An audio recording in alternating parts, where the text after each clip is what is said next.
especially you Egyptian tagger. Word up. Without you, none of this would be possible though.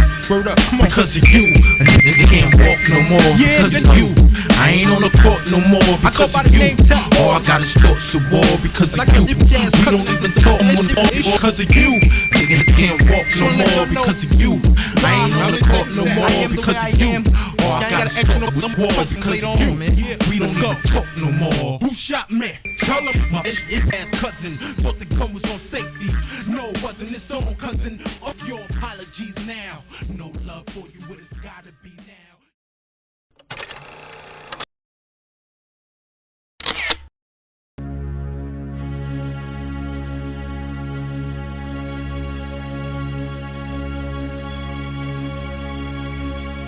Get up, stand up.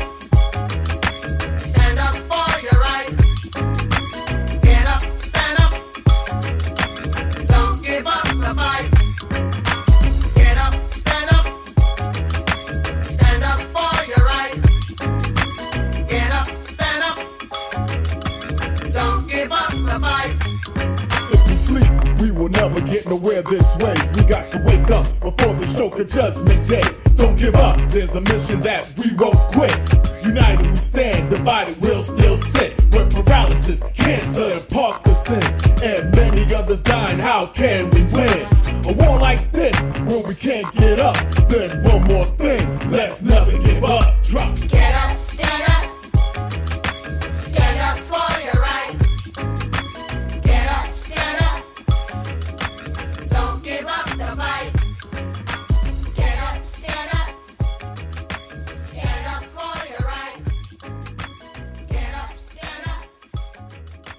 Don't give up the fight. Yo, what's up, everybody? I want to welcome y'all again to Who Shot Your Hip Hop Saviors. I got a special guest here with me today. My guy, my brother, for those who don't know, Professor X.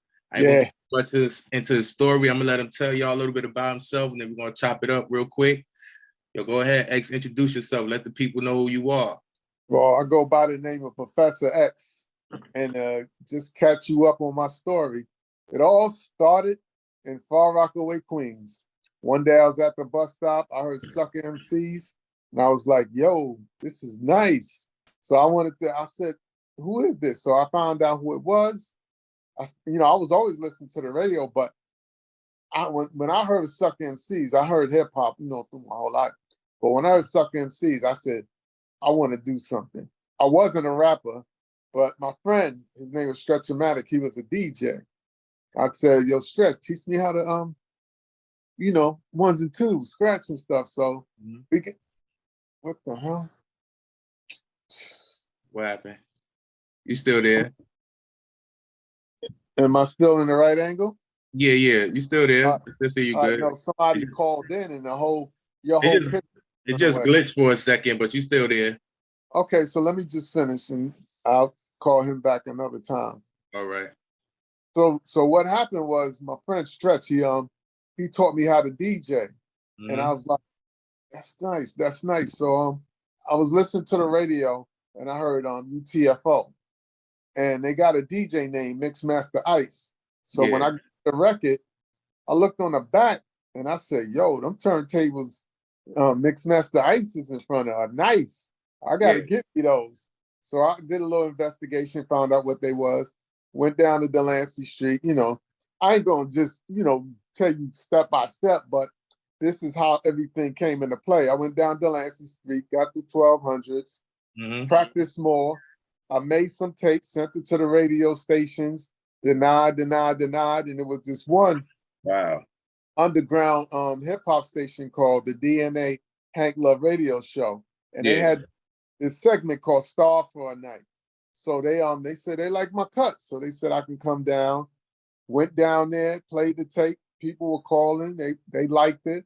There's a lot of my back in Rockaway called up, and they was like, come back next weekend. So I was just making mixtapes, and they would just play like a little segment, 15, 20 minutes. They would play my tapes. I would answer the phones. It was just a movement. Yeah. So once time went on, they got access to do this thing called Star Night at Latin Quarters. Yeah. and they let me DJ. First time I was up in the booth, there was these turntables that were wobbling and wobbling every time I tried to scratch, and I was like, why they do this? Mhm. I don't know nothing about being a DJ in the clubs. So the guy said that's so when the music is, because in the clubs, the music is loud. Yeah. So if the music bump, your turntables don't rumble. So that absorbs the shocks, and that's why it rumbles. Okay. So I said, okay, I this didn't makes even sense. know about that. I was like, okay, this makes sense to me, but I don't like it. So Yeah. I brought my own turntables up. My friend that I met, I did a party around my way, and I met this guy, and he became like somebody that will look after me when I do parties and stuff, wherever in the clubs or wherever. Mhm. So he would drive me and my equipment up to Lank Quarters all the time. And time went on. I didn't continue to stay at the radio station. I started to do my own thing because I wanted to, really get into it like, Jam Master Jay, Mix Master Ice, do it that way. Be a DJ for an MC. So this guy introduced me to this rapper named LC. And LC had a little record deal. And we would do it, we would go to the clubs, I would cut, he'd do his thing. And then the whole thing that happened where I got in the wheelchair was because the guy that I thought I could trust, people just kept telling me, yo, don't hang out with him. Don't hang out with this guy or the guys or whoever he had around him because it was bad news for you. It would, you can get hurt. And I couldn't hear it because my spirit wasn't that way. I wasn't the type of guy who was a street dude. I was a square. So I didn't know what it, with all jealousy in the streets and all that would do. So once something had happened and once I got shot that day, it's like, then I woke up and I was like, wow, I see what everybody was talking about. And by then it was too late. I think like a lot of people and a lot of our youth, people always telling them, don't do that, don't get into that. They don't listen, and then something happened.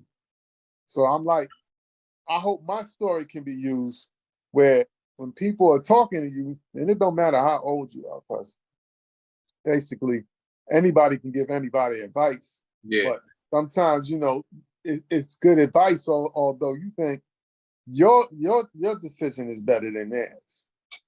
So wow, bro, that's crazy. So you saying you pretty much was shot by somebody you knew? Yeah, somebody I thought I could trust. That you thought you could trust, Yeah, and people was warning you about him.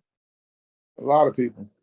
What's so ironic about that is that this event that we doing, this conversation is called "Who Shot You," and it's really a celebration and a acknowledgement to bring awareness to a lot of things happening this month in June, which is Gun Violence Awareness Month.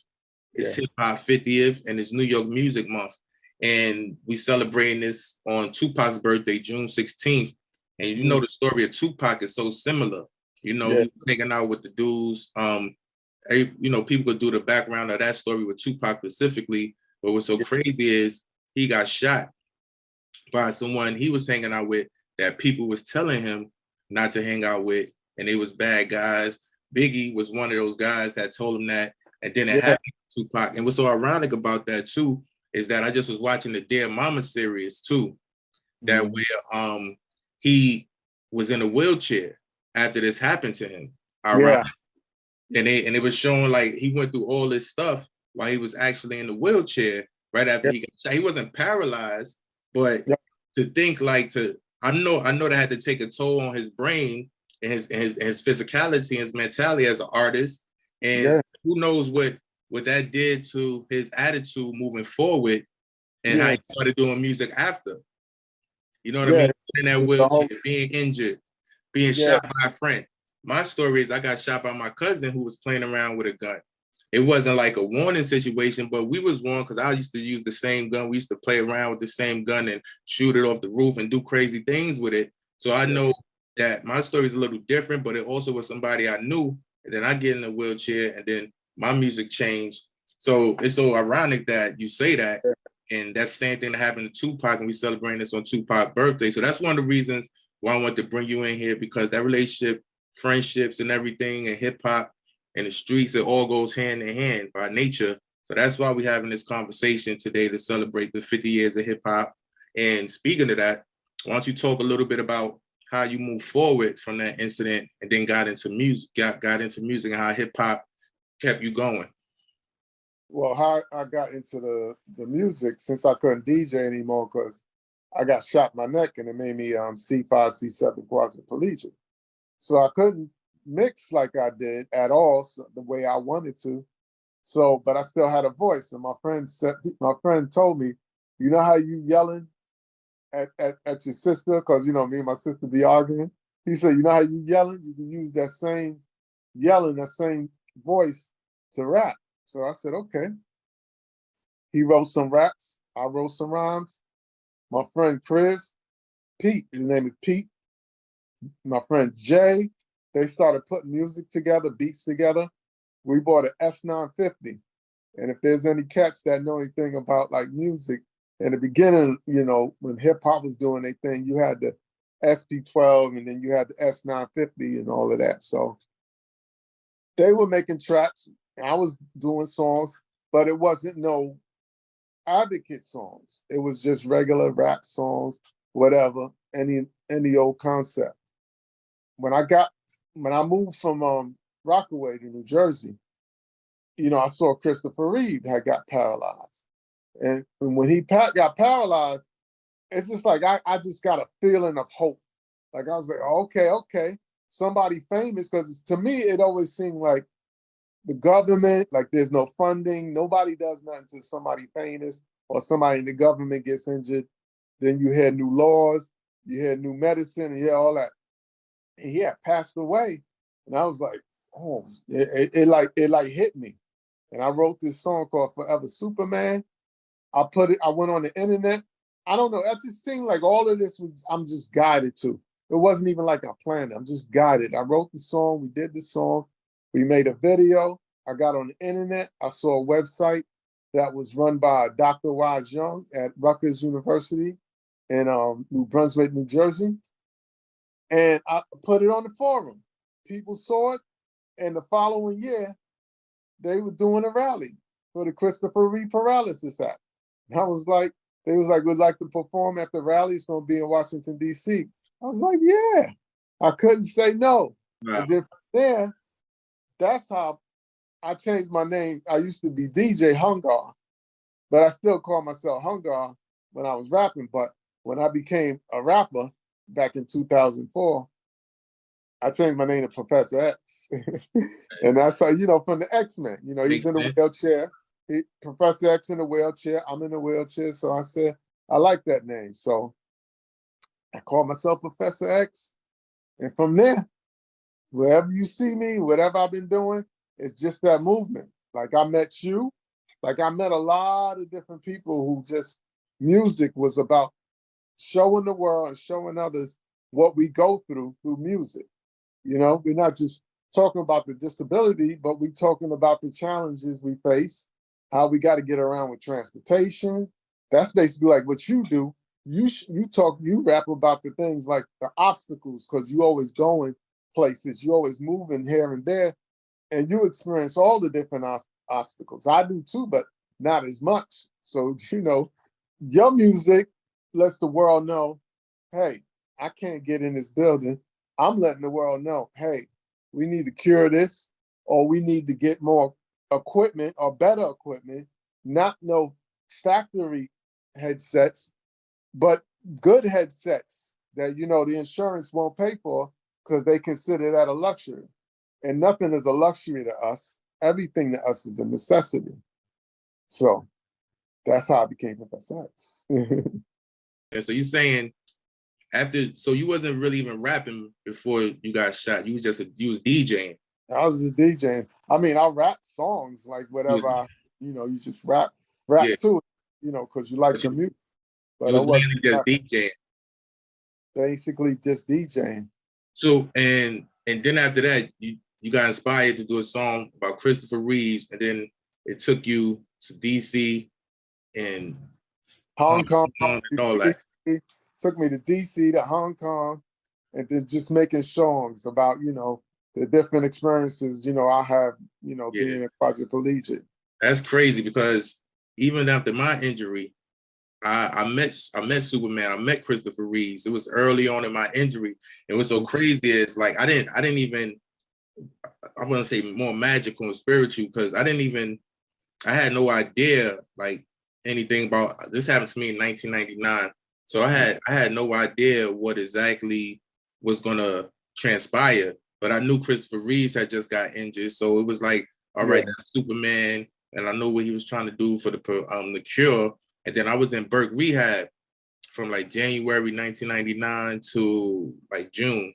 But like around May or April, he started coming to Burke to do rehab with the therapist I was working with. They had like this new machine that was like getting people up in a harness to walk and stuff. And they never put me in that job. I used to be like, well, I can't use it. I don't know. Maybe it's an insurance thing, but he had money. So he was coming there to use this machine. And it just so happened, by the grace of God, my therapist was the one that was working with him, Jody. Shout out to Jody.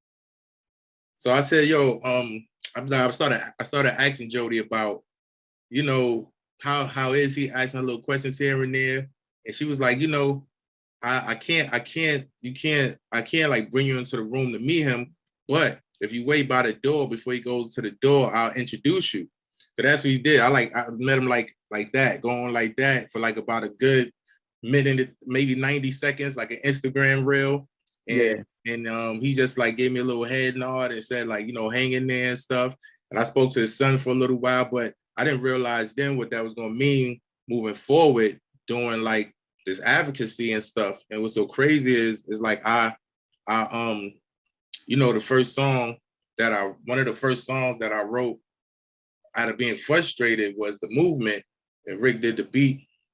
It was like introducing Forward City as an idea. But the first line of the first verse is like, first I like to say rest in peace to Christopher Reeves, but I got something on my chest that's been bothering me. What's the problem being out on the streets like I can't go nowhere? What's wrong with me? So it's like I knew that we needed a cure, but it's like I wanted to switch the conversation a little bit. But it was more like paying homage to Christopher Reeves. You know what I mean? But yeah, so I really just wanted to pay homage to him because he started a lot of the like he brought the awareness. And that's what this is all about, bringing awareness. Because in hip hop, people with disabilities a lot don't get talked about. There's not a lot of awareness about the inaccessibility issues, the lack of inclusion. So that's what we're pushing for right now, and like taking the torch from Christopher Reeves. You know what I mean? Yeah, that's what it's all about. And on that note, like if you had any like words to like say to like anybody in hip hop who may not understand like what the message is of inclusion and bringing us into like record companies, more accessibilities at concerts and shows. I know you probably did shows you couldn't get into and things like that. What would be your message to that? I think because they don't see us a lot, like up in these events, because like if I go to an event, sometimes it's just me. And I'm sure you probably feel that way too. Yeah. When you go to an event, you looking around and you the only one in the wheelchair.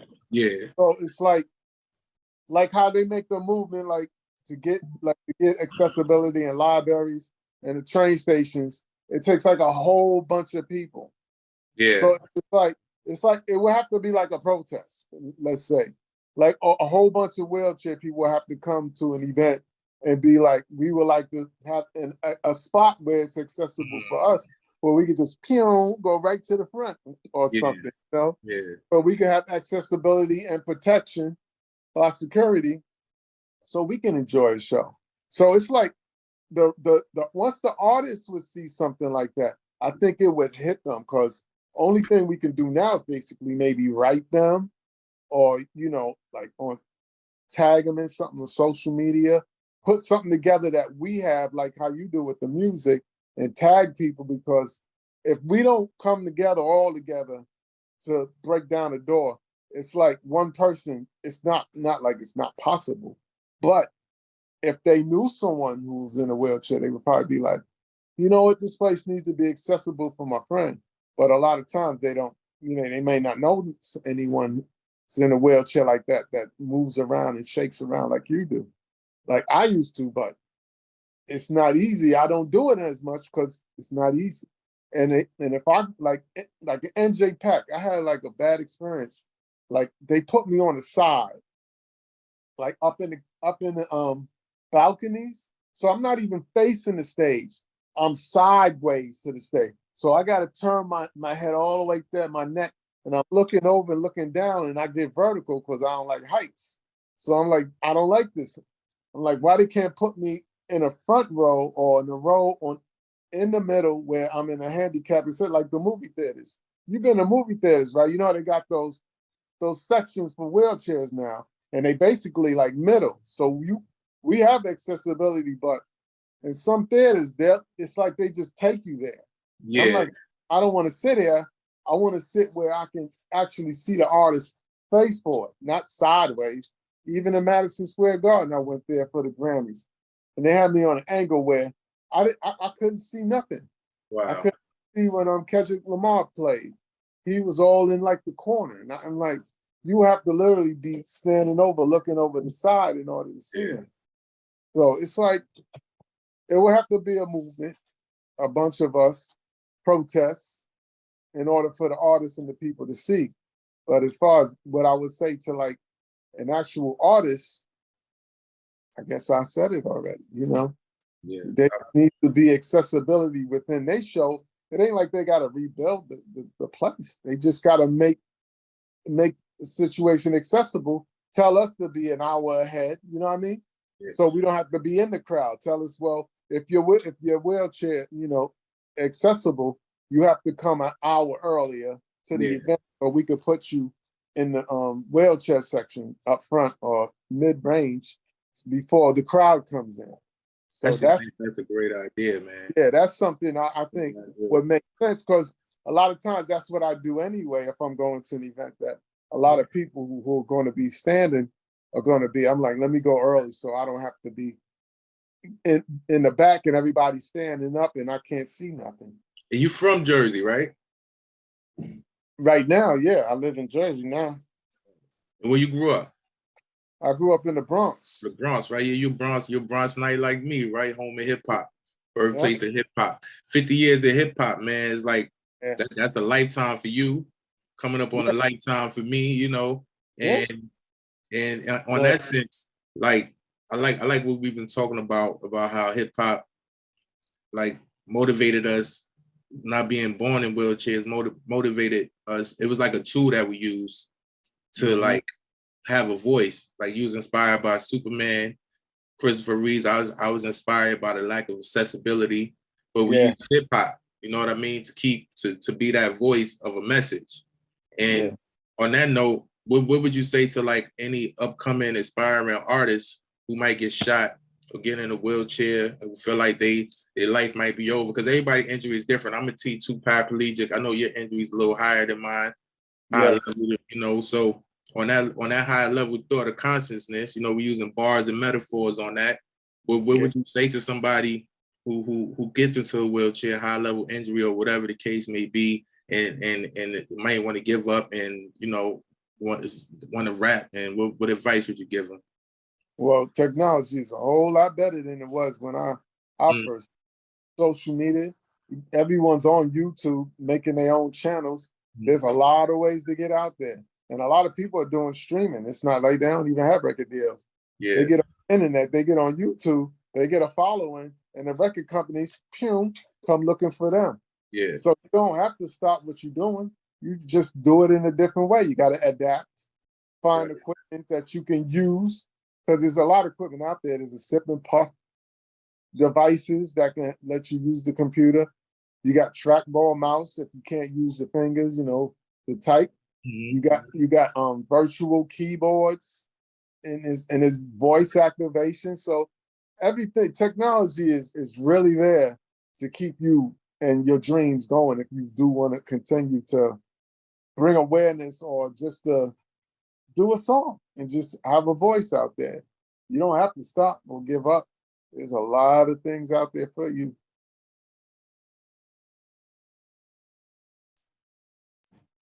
Yeah, I appreciate that message too, because adaptation is important. That's in anything in life. You got to be able to adapt. Yeah. You got to be able to, I call it pivot. My thing is pivoting. You know, whenever I go through something, it's like whenever I go through something, it's like it's an adaptation for me. You know, don't mind the sirens in the back. You know, I live in the heart of the city. You know, so y'all probably gonna hear trains and sirens throughout this thing. So don't mind that. We in New York City, birthplace of hip hop. So this where hip hop come from sirens, it come from train tracks. Do your history on hip hop. So what you're getting is the raw elements of where hip hop is doing. It's gun violence, it's these stories you're getting, it's sirens, all that. But like I was saying, we try to adapt and pivot, and that's what a lot of people who get shot do. Tupac, you know, he was one of those people I look up to. That's why we're doing this on his birthday. Biggie, you know, Biggie had a lot. He did the song "Who Shot You," but it's like messages and all this, man. So it's all about pivoting and making sure that no matter what you go through, you still find another way to keep going. Don't look at anything that happens as a stop point. Look at it as an inflection point to find another angle, and just always look for that angle and look for the next opportunity, because it's always there. And if you got a voice, it's gonna be heard, man. And anything else you got coming up? Besides this, because you know we're gonna be on this. Not at the moment. Right now, I'm just back on my computer working little videos that I put together. Yeah. I got to give a shout out to the caregivers and the people that take care of me. Oh yeah. I'm not going to say all the names. It's been a bunch of different people throughout my life. Shout out to them. Give a shout out to caregivers and the people that take care of people like us. Got to thank them, appreciate them, because without them, a lot of the stuff that I am doing, I wouldn't be able to do. Yeah, that's a fact. My friend Jay, we came back, we said this back in the day. He told me, he's like, you know, I can be your hands and feet. So it's like, that's how someone who's like a caregiver is. They become your hands and feet. So when you need something, they either take you there or they help you do what you need to do. So shout out to caregivers. They're like number one in your life. Well, my life right now. No, that's a fact. Like you know, we got the home attendant song. Yeah, that was part of that. Giving thanks to home attendants, and we got the thank you song that's on the quarantine mixtape. Yeah, like thanks to the essential workers. And on that note, I also want to give a shout out. I meant to say this earlier when we was talking about accessibility in clubs and stuff, to our boy Damon Rozier, who's our brother. Rest in peace to Damon. You know, he was one of the first people that gave 4 Wheel City an opportunity to perform like in a club setting, in a real crowd, not just organizations with people in wheelchairs. And that was crazy. Stage wasn't accessible, but he had the homies lift us up on stage. Everybody clapped. We did the movement. We did a song talking about inaccessibility as we had to get lifted up on stage. So that was bringing awareness. And shout out to Damon Rozier for always looking out for the community, man, and being a brother to everybody, man. We miss you, Dame. But this is big right here. Who Shot You? Hip hop saved us. You hear the story. Yep. Out here. 4's up all day, every day. Appreciate you, brother. Appreciate you too. Doing this, man. Hopefully this joint locked in this time. It better have, because I know, right? I appreciate it, man. Let me stop it one more time. See. All right, cool.